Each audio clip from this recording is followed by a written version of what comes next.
क्रियाओं के साथ मनुष्य अपना संबंध मान लेता है, वो सब क्रियाओं का फल उसे अवश्य भोगना होता है। ध्यान दीजिए, ये कर्म का दलदल बहुत बुरा दलदल है, इससे निकलने का उपाय नहीं मिलता बड़े बड़ों को। भीष्म जी के पास जब भगवान युधिष्ठिर जी को लेके जाते हैं तो युधिष्ठिर जी से कहते हैं कि ज्ञान और धर्म का ये सूर्य अस्त होने जा रहा है, ले लो जितना तुम्हें ज्ञान लेना है। भगवान कह रहे हैं कि ज्ञान और धर्म का मूर्तिमान स्वरूप भीष्म, ये सूर्य अस्त होने जा रहा है। भीष्म जी से कहा, युधिष्ठिर जी के कुछ प्रश्न हैं, आप इनका उत्तर दे दीजिए। तो आंसू भरकर भगवान से कहा, प्रभु बहुत भयानक पीड़ा है, अर्जुन के तीक्ष्ण बाण शरीर में घुसे हुए हैं, कोई अंग नहीं है जो पीड़ा से जल न रहा हो। प्रभु ऐसी स्थिति में मैं क्या उपदेश करूं? देखो कर्म का जाल कितना सुदृढ़ होता है। 6 महीने बाणों की सैया पर, बाणों की सैया। महाभागवतों में, 12 महाभागवतों में गणना भीष्म जी की, अखंड बाल ब्रह्मचारी, धर्मनिष्ठ, शास्त्रों के संपूर्ण ज्ञाता, लेकिन सैकड़ों जन्म पूर्व जो कर्म है वो सुरक्षित है, वो आकर के फल दे रहा है। भगवान ने स्पर्श किया, स्पर्श करते ही पीड़ा गई। फिर प्रश्न उत्तर हुए। हम ये बताना चाहते हैं कि कर्म कितना बलवान होता है। कोई किसी को दुख सुख नहीं देता, उसका कर्म ही उसको दंड देता है। तुम जो एकांत में पापाचार कर रहे हो, वही जब वृक्ष रूप फलीभूत होगा तो तुम्हें ऐसा दंड देगा कि कोई तुम्हें बचा नहीं। अवश्य में भोक्तव्यम, अवश्य भोगना पड़ेगा। एक ही उपाय है, बस भगवान की शरण में हो जाओ तो हम त्वाम सर्व पापेभ्यो मोक्षयिष्यामि मा शुचा। जिन क्रियाओं से अपना संबंध मान लिया जाता है, ध्यान रखना, अपने लिए किया जाता है, वो अच्छी हो या बुरी, दोनों क्रियाएं तुम्हें भोगनी पड़ेंगी। वो बंध गई। मनुष्य की एक ऐसी धारणा बनी हुई है कि बच्चे पैदा करना हमारा कर्तव्य है, बच्चों का पालन पोषण करना हमारा कर्तव्य है, आजीविका, व्यापार, किसानी, नौकरी, पढ़ाना लिखाना, जो भी, ये सब हमारा कर्म है, यही हमारा कर्तव्य कर्म है। खाना पीना, सोना बैठना, चिंतन करना, इसको वो कर्म नहीं समझ पाते हैं। इसको वो कर्म मानते हैं कि नौकरी करना, कि शादी करना, बच्चों का पढ़ाना लिखाना, पालन पोषण, ब्याह, ये सब, ये कर्तव्य कर्म नहीं है। ध्यान रखना, कर्तव्य कर्म है भगवत प्रसन्नता के लिए करना। यही कार्य, भगवत प्रीत्यर्थ करना। अगर बीच में प्रभु को नहीं लाए तो यही सब कर रहे। हर जीव बच्चा पैदा कर रहा है, हर जीव खा पी रहा है, हर जीव सो जाग रहा है, हर जीव भयभीत है, हर जीव, ये हर जीव, किसी भी शरीरधारी, एक चींटी भी आपको प्रयासरत दिखाई देगी अपना उदर पोषण, एक हाथी भी अपने प्रयास होगा उदर पोषण के लिए, बच्चों का पालन पोषण करने के लिए। हमारा कर्तव्य कर्म इन सब के राग से छूट जाना है। बहुत बढ़िया इनका पालन पोषण होगा जब आप इनको भगवत स्वरूप मानोगे, जब प्रभु के लिए करोगे तो बहुत बढ़िया। जैसे कोई एक आदमी बीमार है जिसके लिए हमने 5 लोगों को नियत किया तुम इनकी सेवा करो। अब वो क्या मान के सेवा करेगा? उससे कोई अपना संबंध नहीं, उससे कोई ममता नहीं, गुरु आज्ञा है इसलिए मैं कर रहा हूं, और भरसक प्रयास करेगा मेरी कोई शिकायत ना जाए, मतलब अच्छे से सेवा करेगा। उससे ममता भी नहीं है, आसक्ति भी नहीं है, सेवा भी कर रहा है, परिणाम भगवत प्राप्ति। ऐसे ही तुम्हें परिवार में, जो गृहस्थ में हो, ऐसे ही तुम्हें करना है हरि गुरु आज्ञा पालन करने के लिए। पर क्या होता है, हरि गुरु की आज्ञा केवल उतना समझा जाता है कि दीक्षा ले ली है, तो 3 माला सुबह कर लेंगे, थोड़ा पाठ कर लेंगे, गुरु जी की आज्ञा है। बकाया ये हमारा घर है, हमारी संपत्ति है, हमारा परिवार है, हम जैसे चाहें भोगे, ऐसा नहीं। न पहले तुम्हारा था ना बाद में तुम्हारा रहेगा, बीच में तुम्हें सेवा के लिए दिया गया और झूठ से तुमने उसे अपना मान लिया। मुनीम अगर उस कंपनी का, जिस कंपनी का मुनीम है, उसको हड़पना चाहे तो क्या होगा, जेल की सजा होगी ना। तो मुनीम हो तो मुनीमगिरी केवल करो, मालिक बनने की चेष्टा मत करो। सेवक हो, सेवक भाव से रहो। इसी कारण जो उपासक समझ नहीं पाते तो उनको लगता है कि फिर तो भगवत प्राप्ति के लिए कर्मों का त्याग करना अनिवार्य है। परिवार छोड़ दो, व्यापार छोड़ दो, नौकरी छोड़ दो, ये छोड़ दो, वो छोड़ दो, वो छोड़ दो। ठीक, अब इसके बाद एकांत बैठ करके मनन चिंतन, भोगों का, विषयों का, खाना पीना, अच्छा शरीर सजाना, क्या ड्रामा चल रहा है, ये क्या नाटक चल रहा है, यही बात समझना है। हाँ, भगवत प्राप्ति की उत्कट अभिलाषा से जो वैराग्य जागृत होता है वो एक अलग चीज है। सुन सुना करके अपने कर्तव्य का भगवत स्वरूप मानकर पालन न करते हुए और उसका त्याग करके अपने शरीर के सुख आराम व्यवस्था के लिए भोग, ये दुर्गति का कारण बन जाएगा, परमार्थ का कारण नहीं बनेगा, समझ लेना। फिर यही होगा कि आप केवल रसेंद्री और जनेंद्री की पुष्टि के लिए चिंतन करते हुए डोलते रहोगे। देखे जो मैं जोरत हाथ लटकत, अरे केतिक आयु केतिक जीवन। कोई भी परमार्थ का पथिक कभी ऐसे नहीं कर सकता, ध्यान रखना। चाहे लाल पहने हो, चाहे पीला पहने हो, चाहे नीला पहने हो, सच्चा परमार्थ का पथिक मंगिबो भलो न बाप सो जो प्रभु राखे टेक। अगर ऐसे कर रहा है तो परमार्थ का पथिक नहीं है, केवल रोटी के लिए आज्ञा आचार्यों ने दी है। इसलिए बड़े बड़े परमहंस दरवाजों पे जाके केवल रोटी, अगर उन्होंने 10 रुपया निकाला कि भाई बाबा हमारे पास भिक्षा नहीं, 10 रुपया रख, नहीं, केवल रोटी। जो ये मान करके कि बहुत इसमें मेहनत और बड़ा समस्या है परिवार, आप बाबा जी बन जाएंगे, पूरी कचौड़ी हलवा तो भंडारे होते ही रहते, दक्षिणा भी मिले, कपड़ा भी बड़ा आराम की जिंदगी। चलो बाबा, भूल मत करना, बहुत आग में कूदने जा रहे हो, बहुत गलत करने जा रहे हो, जिससे तुम्हारा लोक परलोक सब नष्ट हो जाएगा। पहले संतों की समाज में कुछ ऐसे संत भगवान रखे जाते थे, अधिकारी जन, कि जैसे संत समाज आ रही तो गेट में खड़े हैं, उनको लगा तुम्हारा प्रेम पट क्या है, तुम्हारा योग पट क्या है, खड़िया पलटन उत्तरे नहीं दे पाओगे। अगर गुरु परंपरागत जुड़े हो, आचार्य परंपरागत, तो आपको पता होगा। अगर आप नहीं जुड़े हो तो आप नहीं उत्तर जानते हैं, सुना ही नहीं होगा तुमने प्रेम पट किसे कहते हैं, योग पट किसे कहते हैं। तो धाम है यहाँ, इसलिए नहीं तो हम लोगों को पहले पढ़ाया गया था इस यही बात कि संत समाज में पूछा जाए, अगर उत्तर नहीं दे पाए तो काशी में कपड़े उतरा लिए जाएंगे, मार करके मार थप्पड़ ला तो भगा दिया जाएगा, साधु का नाटक करता है, बदनामी करवाएगा संतों की। जब तुझे अपने मार्ग का पता नहीं, परमार्थ का पता नहीं, तो वेश धारण करके केवल उदर पोषण के लिए तो ऐसे आचरण करेगा, लोग कहेंगे ऐसे बाबा जी होते हैं। लोगों की दृष्टि क्या होती है, वो कार से शीशा खोल रहे हैं, बाबूजी 10 रुपया दे, धिक्कार है यार। महान अनंत कोटि ब्रह्मांडों के स्वामी का सेवक होकर 10 रुपए के लिए हाथ फैला दे, जिंदगी किस काम की। इससे अच्छा है लेवरी कर, 350 रुपया मिलेंगे, 8 घंटे मेहनत कर 500 रुपया कमा और खूब आनंद से खा पी। ये क्या लीला है, ये क्या चरित्र है। तो जो अपने उद्देश्य को नहीं समझ पाते, केवल कार्य के भार को और कार्य ना करके उस सुविधा को देखकर, ये बहुत बड़ी हानि होती है, ध्यान रखना। ऐसे लोग भगवान को कष्ट देने वाले कहे गए हैं। वेशधारी हर एक बहुत बुरा लगता है। हमारे आचार्यों ने, महापुरुषों ने बहुत निषेध किया है। केतिक आयु केतिक जीवन, काहे विनाशत काज हटकत। हाथ ऐसे, अरे महारानी जी से भी ऐसे नहीं करना, क्योंकि हम उनके शरणागत तो खुद भरण पोषण करेंगे।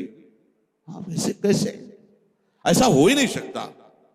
नहीं हो सकता। जिसका उद्देश्य प्रभु है ऐसा हो ही नहीं सकता। कर्म एक क्षण भी नहीं रुकते। नींद आप समझते हैं कोई क्रिया उस समय नहीं होती, तो आप थोड़ा सोए हो, आपको जगा दिया जाए तो आप कहोगे अभी पूरी नहीं हुई थी, मतलब क्रिया चल रही ना, अभी पूरी नहीं हुई थी आपने जगा दिया, हाँ अभी तो आलस आ रहा है, नहीं कहेगा। क्यों? अभी क्रिया पूरी नहीं हुई थी ना, वो नींद की क्रिया चल रही है। सुषुप्ति पे हो तुम्हें पता नहीं है, पर तुम ही उत्तर दोगे यार अभी हमारी नींद पूरी नहीं हुई थी। अच्छा, जब नींद पूरी हो जाएगी फिर आप आओ पूरी हो गई नींद पूरी, मतलब क्रिया चल रही थी। अधूरी क्रिया में जगा दिए जाओगे तो आप खुद उत्तर दोगे अभी पूरी नहीं, मतलब वो भी क्रिया हो रही थी।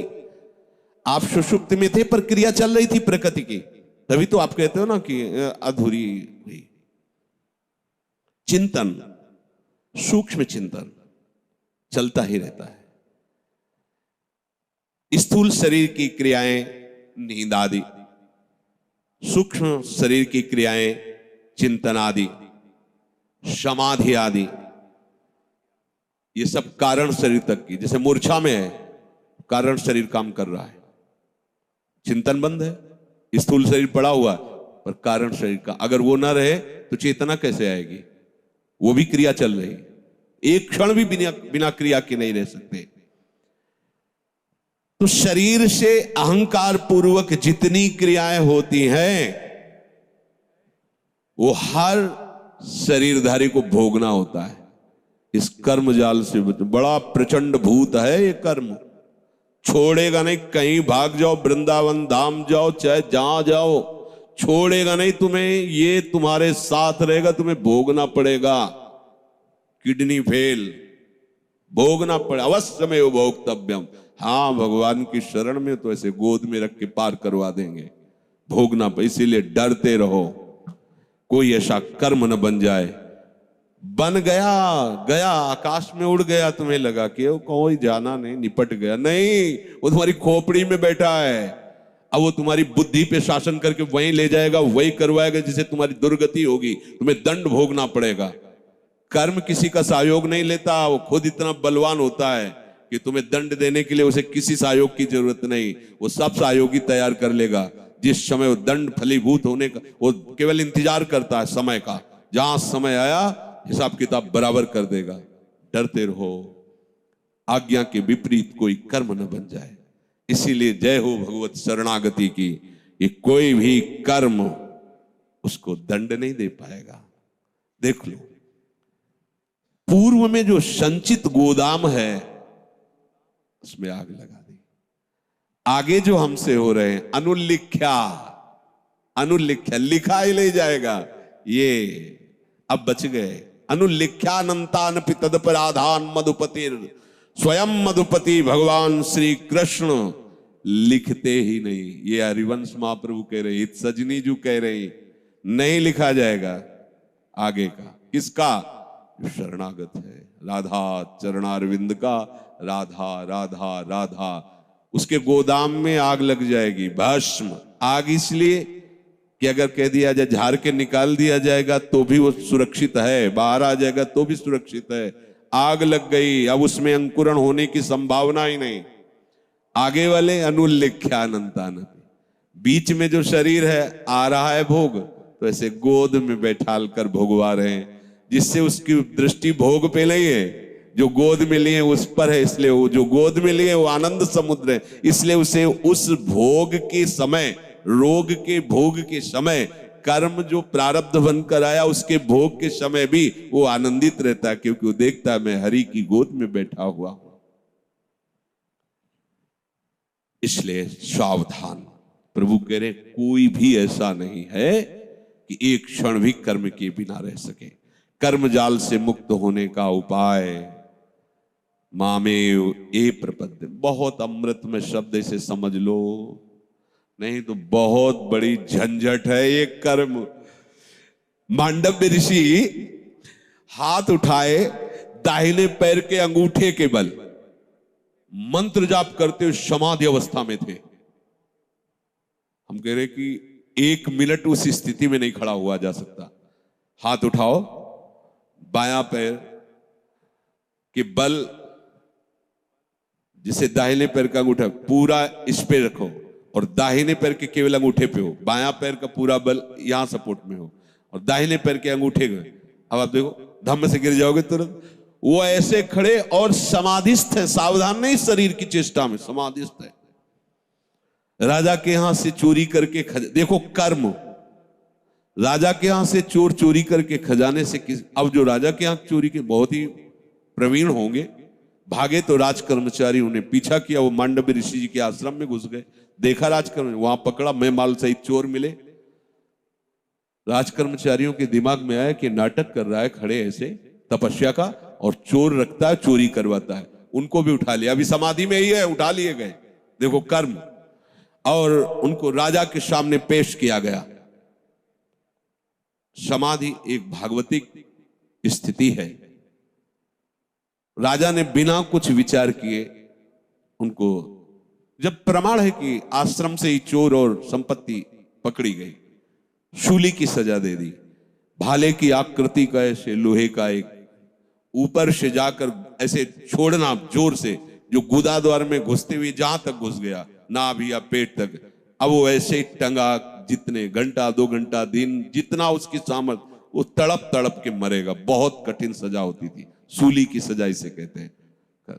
जब ऋषि की गुदा द्वार में वो घुसा तो चेतना जागृत हुई, तत्काल पद्मासन में बैठ गए, सूली पे पद्मासन पे बैठ गए। अब 1-2 दिन बाद जब दूसरे अपराधियों को सूली की सजा देने के लिए आए, तो पहले वालों को उतारा जाता था, वो तो सब मरे हुए थे चोर, उनको उतार, ऋषि को पद्मासन में देखो, भाग के गए, राजा से कहा कि अपराध बन गया, कोई ऐसा सामर्थ्यशाली ऋषि। तो राजा आगे गाय करके, ब्राह्मण करके, ये पद्धति है, महापुरुषों से बचने के लिए पद्धति थी कि जैसे गाय आगे है और पवित्र ब्राह्मण आगे हैं तो उनका रोष शांत हो जाएगा, कि गौ भक्त है, ब्राह्मण भक्त है, पहली दृष्टि में ही ऐसा उन्होंने किया। और जाकर कहा, मुनीश्वर मुझे बिल्कुल पता नहीं था और मैं क्षमा नहीं मांगता, आप जो चाहो दंड दे दो, पर मुझे बिल्कुल पता नहीं। बोले मुझे सूली से निकलवा, मैं तुझे दंड नहीं दूंगा, मैं कर्म का न्याय करने वाले को दंड दूंगा। कोई साधारण ऋषि थोड़ी, मांडव्य ऋषि थे। बहुत प्रयास किया गया, सूली निकली नहीं, कटवा दिया गया। तो उसी सूली को अणि कहते, उसकी नोक अंदर थी, इसलिए उनको अणि मांडव्य ऋषि कहा। वो सीधे वहां से अंतर ध्यान हुए यमराज के पास पहुंचे। धर्मराज हो, मुझे याद है, जब से याद है तब से कोई अपराध नहीं किया और तपस्या में जीवन व्यतीत करता हूं, ऐसा दंड कैसे तुमने दिया? भगवान आप नाराज मत होइए, आप स्वयं देख लीजिए। तो जैसे टीवी चला के प्रोग्राम नहीं दिखाया जाता, ऐसे तो 8 वर्ष के थे मांडव्य ऋषि, तो एक तितली को खेल खेल में ऐसे पकड़ा और बमूल का लंबा कांटा उसके गुदादार में डाल के छोड़ दिया, वो तड़पते हुए मर गई। भगवान ये दंड आपको मिला है, ये इसी जन्म का है, क्योंकि आप भजन कर रहे हैं, तपस्या कर रहे हैं, तो आपको मुक्त होना है, तो ये आपको। तो उनका 8 वर्ष के बालक को तो ज्ञान होता नहीं। पहली मर्यादा है मैं रखता हूं कि 14 वर्ष तक के अपराधों को दंड ना दिया जाए, क्षमा किया जाए, वो मर्यादा रखी गई। और दूसरी बात, आपने न्याय ठीक नहीं, इसलिए मैं आपको शाप देता हूं, 100 वर्ष के लिए मृत्यु लोक में तुम जाओ। मृत्यु लोक में आना जानते हो क्या है? दंड है। अगर भजन करके भगवान को प्राप्त कर लो तो बढ़िया, नहीं तो यहां आना कोई अच्छी बात नहीं। इसे मृत्यु लोक कहते, भयावह लोक है। वही विदुर जी के रूप में साक्षात धर्मराज जी आए। तो ये बात, कर्म बख्शता नहीं किसी को। देख लो इतने बड़े ऋषि जो दाहिने पैर के अंगूठे को बल ऐसे तपस्या, तो हमारी तुम्हारी दशा क्या होगी? हमारे तो रोम रोम में सूली डाली जाए तो भी हिसाब नहीं बराबर होगा। वो तो ऐसे, यहां तो 10 मिनट खड़े होकर प्रार्थना करने का मन नहीं होता, हाथ वो अंगूठे के बल खड़े होकर हाथ ऊपर उठा के मंत्र तपस्या। लोग सोचते हैं 100 रुपया दे देंगे हमारे पुण्य से पाप कट जाएंगे। जरा विचार करना इस कर्म पर, सावधान, कोई भी हमसे ऐसा कर्म ना बने। अब लो निशान, अब जो कुछ हुआ है हम प्रभु की शरण, महारानी जो बड़ी कृपालु है वो ऐसा नहीं होने देंगी। वही हमारा बल है। पर उनके सिवा और अगर कोई और हुआ तो इतने चतुर शिरोमणि हैं कि फिर वो दूसरा नियम लागू हो जाएगा, शरणागत के समस्त भार को प्रभु स्वीकार कर लेते हैं। भयभीत होकर के आ जाओ शरणा, जो सभी तावा शरणाई रखियो ताई प्राण की नाई, प्रभु कह रहे। इसलिए शरणागत ही एक उपाय है जो हमें हर कर्म बंधन से बचा सकता है।